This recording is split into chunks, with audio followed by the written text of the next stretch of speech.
2021年8月7日の土曜日にウィンブルドンのエマニュエル教会の英国ホールで開かれたウィンブルドン賛美の群れの礼拝のメッセージを録音したものを皆さんにお送りいたします。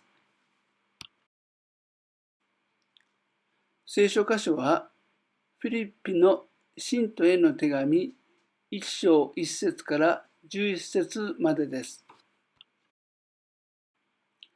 フィリピの信徒への手紙1章1節、キリストイエスのしもべであるパウロとテモテからフィリピンにいてキリストイエスに結ばれているすべての聖なる者たち、並びに監督たちと奉仕者たちへ、私たちの父である神と主イエス・キリストからの恵みと平和があなた方にあるように、私はあなた方のことを思い起こすたびに、私の神に感謝し、あなた方一同のために祈るたびに、いつも喜びを持って祈っています。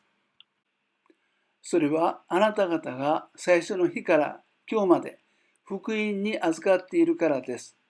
あなた方の中で良い技を始められた方が、キリストイエスの日までにその技を成し遂げてくださると私は確信しています。私があなた方一同についてこのように考えるのは当然です。というのは、監禁されている時も、福音を弁明し、立証する時も、あなた方一同のことを共に恵みに預かるものと思って心に留めているからです。私がキリストイエスの愛の心で、あなた方一同のことをどれほど思っているかは、神が証ししてくださいます。私はこう祈ります。知る力と見抜く力を身につけて、あなた方の愛がますます豊かになり、本当に重要なことを見分けられるように、そしてキリストの日に備えて、清いもの、咎められるところのないものとなり、イエス・キリストによって与えられる義の実をあふれるほどに受けて、神の栄光と誉れとを称えることができるように。ロビン・トムソンさんがフィリピの信徒への手紙1章1節から11節をもとに Growing in Love and Truth と題して聖書の解き明かしをしてくださいました。Thank you very much for inviting me to speak today. It's a great privilege. Sorry that I can't speak to you in Japanese. 日本語で話したいと思ってて、それは苦しみだと分かりました。皆さんのために。So I'll try in English. And we just read this passage from Philippians chapter 1 and the introduction to the letter. And Paul is writing this letter to the church in Philippi where he had preached the good news many years before. And they sent a gift to Paul in prison and he thanks them for it in chapter 4 at the end of the letter. But before that he tells them some of his news and encourages them in their faith and their practical living. And here at the beginning he tells them that he is praying for them. And his prayer is that they will grow. They will grow. And verse 6 is an important verse. Hanako-san was reading it. One word was difficult to read. Let me read it. Would you like to read again in Japanese? Verse 6? 6, verse 6. あなた方の中で良い技を始められた方がキリストイエスの日までにその技を成し遂げてくださると私は確信しています。 Thank you. I am sure that he who has begun a good work in you will bring it to completion at the day of Jesus Christ. He who began the good work in you will bring it to completion. And I think this is both encouragement and a challenge. It's all about growing. And last month we learned that we need to be like little babies to enter God's kingdom. And we had little Albert here with us, a little baby, so that was a good visual aid for us. Our spiritual life is entirely a gift from God. We receive it like babies.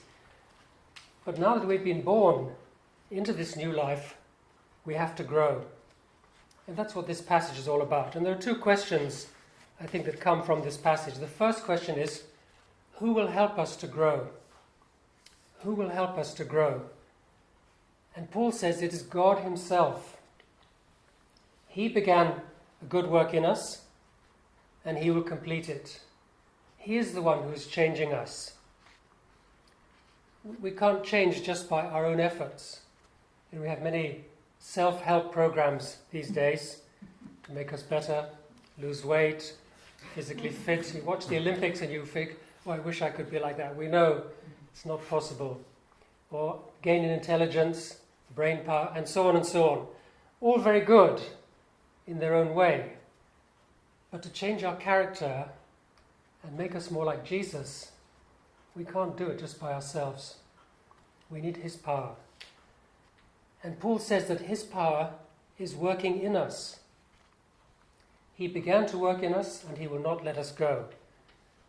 I think that's such an encouragement. When we face habits or temptations that we are hard to overcome, we remember that he is working in us. And it's a long-term project. It says until the day of Jesus Christ. So we need to keep on growing. Our physical growth stops after some time. Maybe I think it's 25, they say. After 25, we're in decline. All of us, sorry, we're in decline. But our spiritual growth needs to keep on growing. We can never say that we don't need to grow anymore. And it's not necessarily connected with our physical age. There are young people who are very mature spiritually. And those of us who are older, with myself, we can slip back, we can slow down, we can go backwards. We face new challenges. Our health maybe, loneliness, lack of discipline, questions we hadn't thought of before. So it's not a question of our physical age. It's a challenge for all of us to keep on growing. And so who helps us to grow? It's God himself, Paul says. It's God who helps us to grow, but it's also other people. Paul says that he is confident that God is working in them because he's thinking of them constantly. In verses 3 and 4, he talks about how he's praying for them, thanking God for them. And he says, I have you in my heart, in verse 7. So we all have a part in helping each other to grow. In fact, we need each other. Growing is not just on our own. We're linked together to support each other, to serve each other, and to grow together. And that's what Paul talks about here. He talks about his fellowship with them and partnership over many years. He says we've been sharing together in grace. I like the Open X meetings because we can be very open with each other. That's Hiro-san's great idea, I think. And it's a good place where we can ask questions, we can challenge and encourage each other, and that helps us to grow. So that's one way we can help each other to grow, through talking and sharing with each other. But also by praying for each other, and maybe praying specifically that we'll each grow in our faith. Well, what kind of prayer would that be? What's the kind of prayer that we'll be praying about growth? And what are the marks of growth? And so here's the second question from this passage. Second question, how do we know that we are growing? How do we know that we are growing? And Paul shows us in his prayer in verses 9 to 11. Sam, could you kindly read again, verses 9 to 11? Yeah. 私はこう祈ります。知る力と見抜く力とを身につけて、あなた方の愛がますます豊かになり、本当に重要なことを見分けられるように、そしてキリストイエスの中に備えて清いものと咎められるところのないものと、イエス・キリストによって与えられる命のあふれるほどに受けて、神の栄光と誉れとを称えることができるように。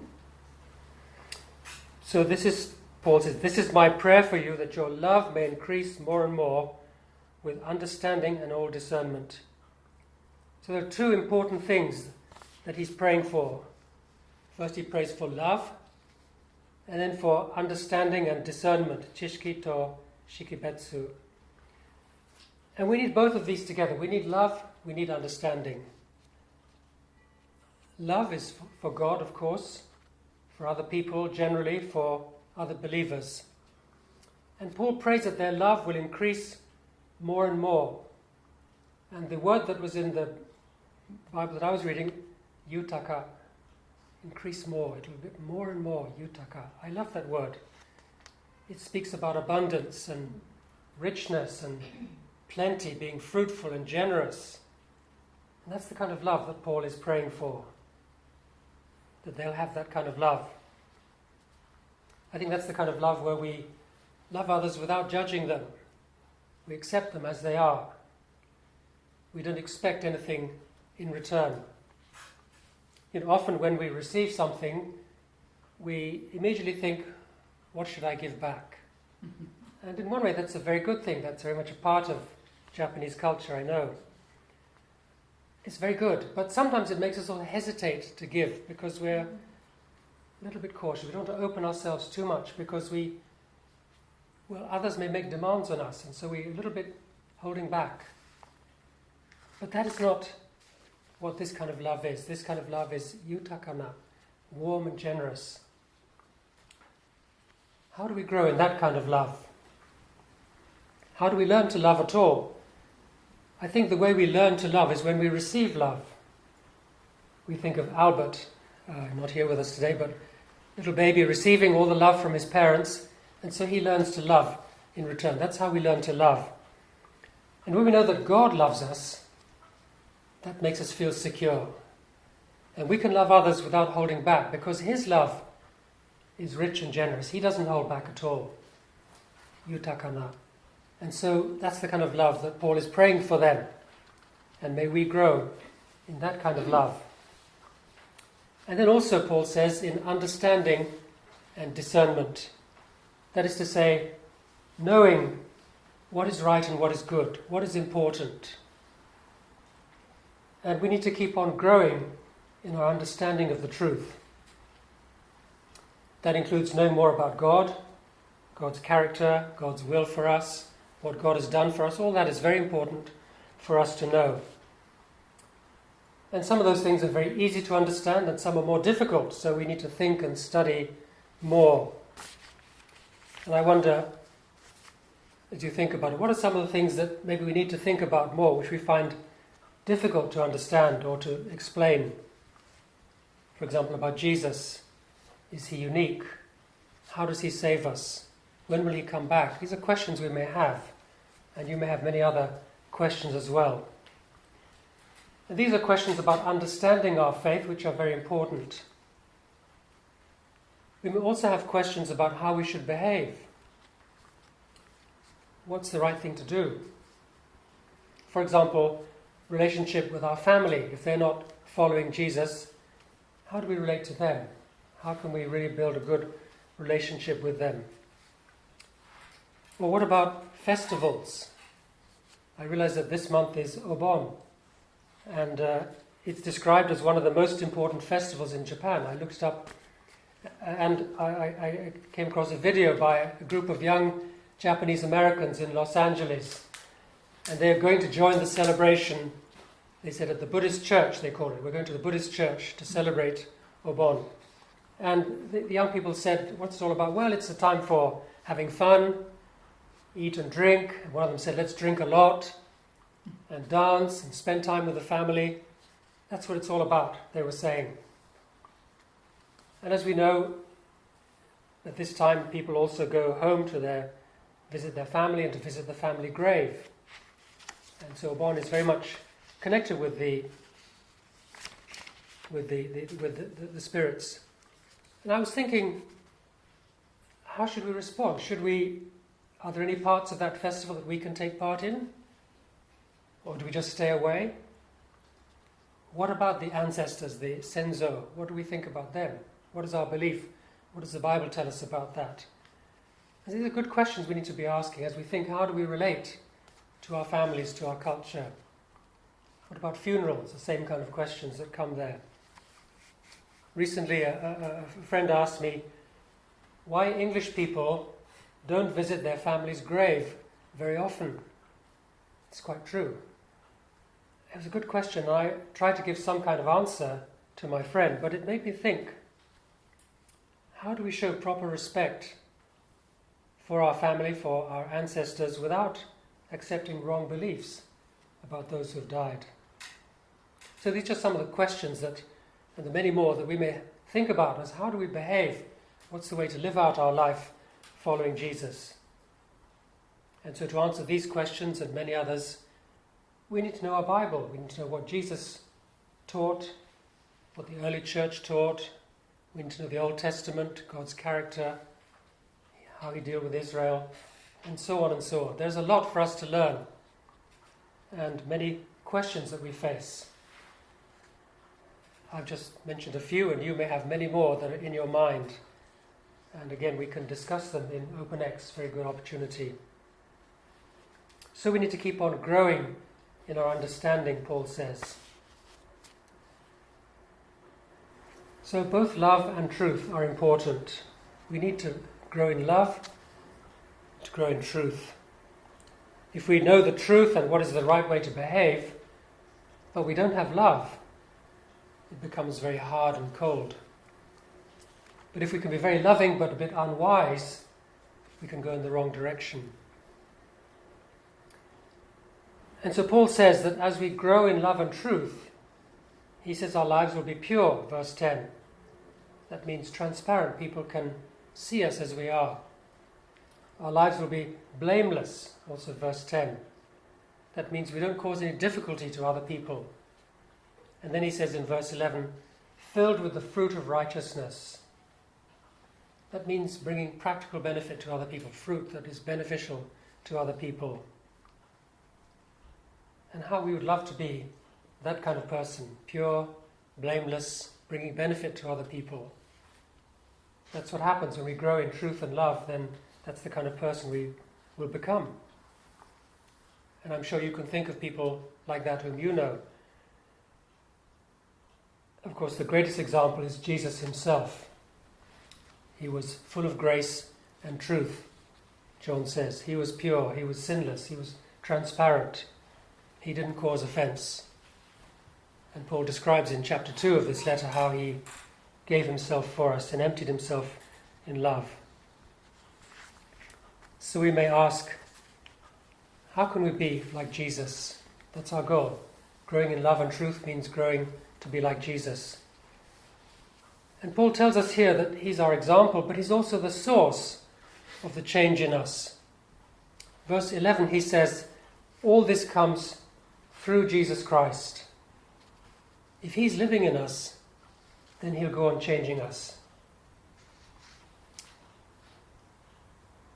So just to summarize, verse 6 gives us a promise that God is at work in us.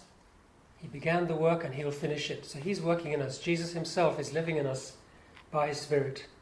He will enable us to grow in love that is warm and generous, in truth that guides us in the right way to live. And as we come closer to Jesus, we'll become more like him, and his Spirit living in us will change us. So let's pray for each other that we'll grow in this way, in love and in truth. Thank you.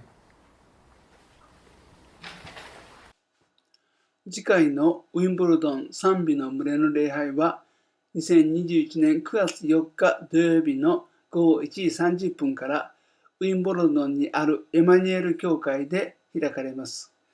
この詳しいことについてはウィンブルドン賛美の群れのホームページをご覧ください。